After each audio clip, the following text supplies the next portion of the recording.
अस्सलामुअलैकुम वरहमतुल्लाहि वबरकातुहू। आज हम सूरह आराफ की आयत नंबर 11 और 12 को पढ़ने और समझने लगे हैं और यहाँ पर आदम की तख्लीक और शैतान की नाफरमानी का ज़िक्र है, जिसको हमने सूरह बकरा में भी पढ़ा था और समझा था। वहाँ पर इसकी तफसीली बात भी बयान हो गई थी। यहाँ पर इसका तर्जमा देखते हैं और मुख्तसर तफसीर देखते हैं। और हमने तुम्हें पैदा किया है, यानी अल्लाह ताला इंसानों को कह रहे हैं और यहाँ पर असल मुराद आदम है कि हमने तुमको पैदा किया। जमा का सीगा बोलकर यहाँ पर आदम मुराद है। फिर तुम्हारी सूरत बनाई, नहीं फिर आदम को बोलकर यानी आदम के जो बाप हैं वो मुराद हैं। कह रहे फिर हमने तुम्हारी सूरत बनाई, हमने तुम्हें पैदा किया और फिर हमने तुम्हारी सूरत बनाई। फिर फरिश्तों से कहा कि आदम को सजदा करो, यानी अल्लाह ने फिर फरिश्तों से कहा कि आदम को सजदा करो, यानी इंसानों का जो वजूद आया है वो आदम से आया है। तो ये सारी बातें हज़रत आदम अलैहिस्सलातु वस्सलाम से मुताल्लिक़ हो रही है कि जब अल्लाह ने आदम को बनाया तो तमाम फरिश्तों से कहा कि मैंने इस आदम को मिट्टी से बनाया, लिहाजा तुम सब इसको सजदा करो। चुनाचे सब ने सजदा किया सिवाय इबलीस के, यानी सब के सब लोगों ने सजदा किया, लेकिन शैतान जो इबलीस था उसने सजदा नहीं किया। दरअसल शैतान जो था वो उसको अल्लाह ने आग से बनाया था, वो फरिश्ता नहीं था, लेकिन ये था कि शैतान फरिश्तों के साथ रहता था, तो इसी वजह से सजदे वाला हुक्म इसको भी हुआ। तो अल्लाह ने जब कहा कि सजदा करो तो सब ने सजदा किया, लेकिन इबलीस शैतान ने सजदा नहीं किया। वो सजदा करने वालों में शामिल ना हुआ और उसने कह दिया कि मैं सजदा नहीं कर रहा क्योंकि मैं आग से बना हूँ और आग मिट्टी से अफजल है। तो शैतान ने नस के मुकाबले यानी अल्लाह के हुक्म के मुकाबले में उसने क़यास से काम लिया, वो भी क़यास फासिद और बेकार क़यास था कि उसके नज़दीक ये था कि भाई मिट्टी जो है वो बेकार है और आग अफजल है। हालांकि असल में देखा जाए तो मिट्टी नुकसान, आग जो है वो नुकसान पहुँचाने वाली है, जलाने वाली है, और जो है वो और मिट्टी जो है उसमें सबात है और उसमें जो है ना सुकून है और उसमें ठहरना है, उसमें सलाहियत है।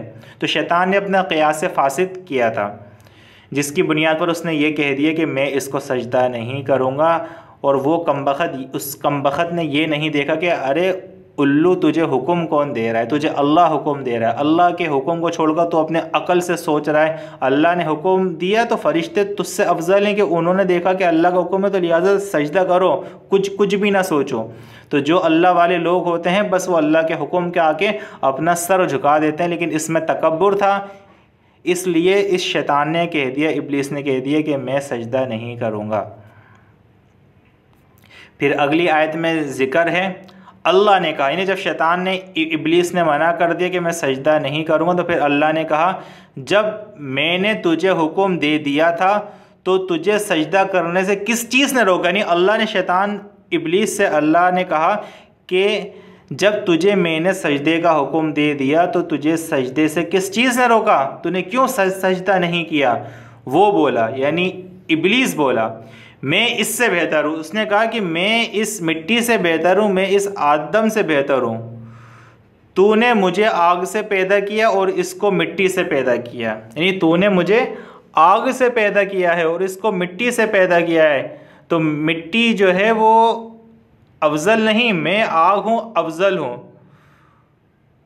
तो शैतान ने इस तरह से जो है ना अल्लाह से बात कही थी। तो इन दो आयतों को आज हमने पढ़ लिया है ताकि वीडियो लंबी ना हो। इंशाल्लाह अगली दो आयत यानी आयत नंबर 13 और 14 को कल पढ़ेंगे। तो अभी इसका हम लफ्ज़ी तर्जमा करते हैं। क़ाला उसने कहा, मा मना, अच्छा आयत नंबर 11 का लफ्ज़ी तर्जमा पढ़ते हैं।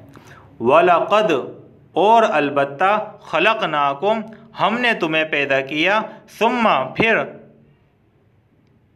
सव्वरनाकुम हमने तुम्हें शक्ल व सूरत बनाई, हमने तुम्हारी शक्ल सूरत बनाई। सुम्मा कुलना फिर हमने कहा लिल मलाइकति फरिश्तों को उसजुदू सजदा करो, लि आदम आदम को, फसजदू तो उन्होंने सजदा किया, इल्ला सिवाय इब्लीसा इब्लीस के, लम यकुन वो ना था, मिन से अस्साजिदीन सजदा करने वाले, यानी शैतान सजदा करने वालों में शामिल ना हुआ। क़ाला उसने कहा यानी अल्लाह ने कहा, मा मनाका किसने तुझे मना किया, अल्लाह तस्जुदा के तू सजदा ना करे, इज़ अमरतुका जबकि मैंने तुझे हुक्म दिया। क़ाला वो बोला, अना मैं खैरुन बेहतर, मिन्हु इससे, यानी मैं इससे बेहतर हूँ। खलक़तनी तूने मुझे पैदा किया है, मिन नारिन आग से, व खलक़तहु और तूने इससे पैदा किया है, मिन तीन मिट्टी से, यानी तूने मुझे आग से पैदा किया है और तूने इसको मिट्टी से पैदा किया है, तो लिहाजा मैं क्या हूँ, इससे अफजल हूँ। तो अब हम इन दोनों आयतों का लफ्ज़ी तिलावत करते हैं।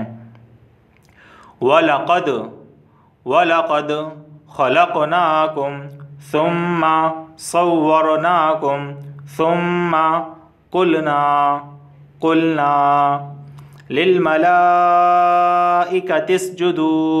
लिआदम फसजदू, इसको वक्फ भी कर सकते हैं, लिआदम फसजदू इल्ला इबलीस लम यकुम मिनस्साजिदीन। क़ाल मा मनअका अल्ला तस्जुदा इज़ अमरतुक क़ाल अना खैरुम मिन्हु खलक़तनी मिन नारिन व खलक़तहु मिन तीन।